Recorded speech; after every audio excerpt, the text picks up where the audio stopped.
بسم اللہ الرحمن الرحیم الحمد للہ وحدہ والصلاة والسلام علی من لا نبی بعدہ اما بعد۔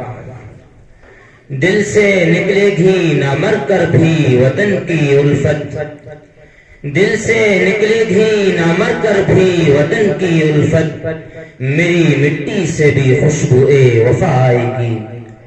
مطالبہ کبھی ہجرت کا ہم سے مت کرنا، مطالبہ کبھی ہجرت کا ہم سے مت کرنا، یہیں جئیں گے مریں گے یہیں دفن ہوں گے۔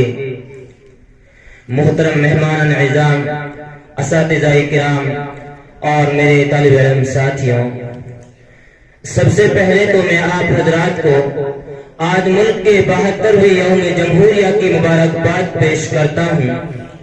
دوستو، آزاد ہندوستان کی تاریخ میں دو دن بہت اہمیت کے حامل ہے۔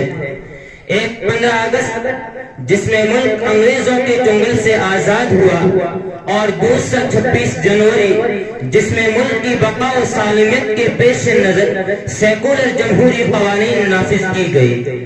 15 اگست 1947 کی طرح یہ تاریخ بھی یادگار تاریخ بن گئی کہ جس طرح 15 اگست کو شہدائے وطن کی قربانیوں کو یاد کر کے انہیں مبارکباد پیش کی جاتی ہے، اسی طرح 26 جنوری کو سیکولر جمہوری قوانین کے بانیان، مرتبین اور نافذ کرنے والوں کو بہترین انداز میں خراج عقیدت و محبت پیش کیا جاتا ہے۔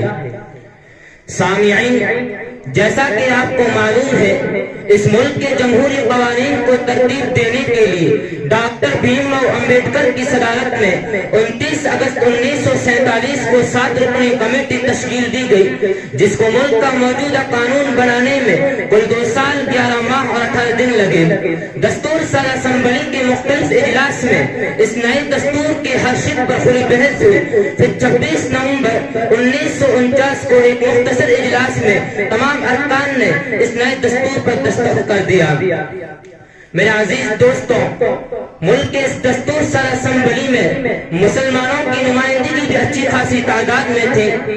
مولانا ابوالکلام آزاد کے علاوہ کل 35 مسلم دانشور، قانونی ماہرین اور سیاسی رہنما تھے، جنہوں نے اپنی تمام توانائی اور محنت دنیا کے اس طویل ترین دستور کے تشکیل میں صرف کی۔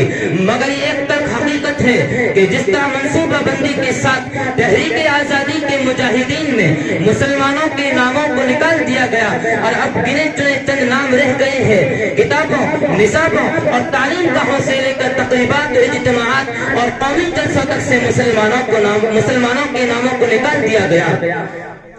اور اب ایک تلخ حقیقت ہے کہ جس طرح مسلمانوں نے اپنی علم، صلاحیت، فکر اور محنت کو لگایا ہے، اس کو بھی تاریخ کے اوراق سے بالکل غائب کر دیا گیا۔ چنانچہ صورتحال کو ہی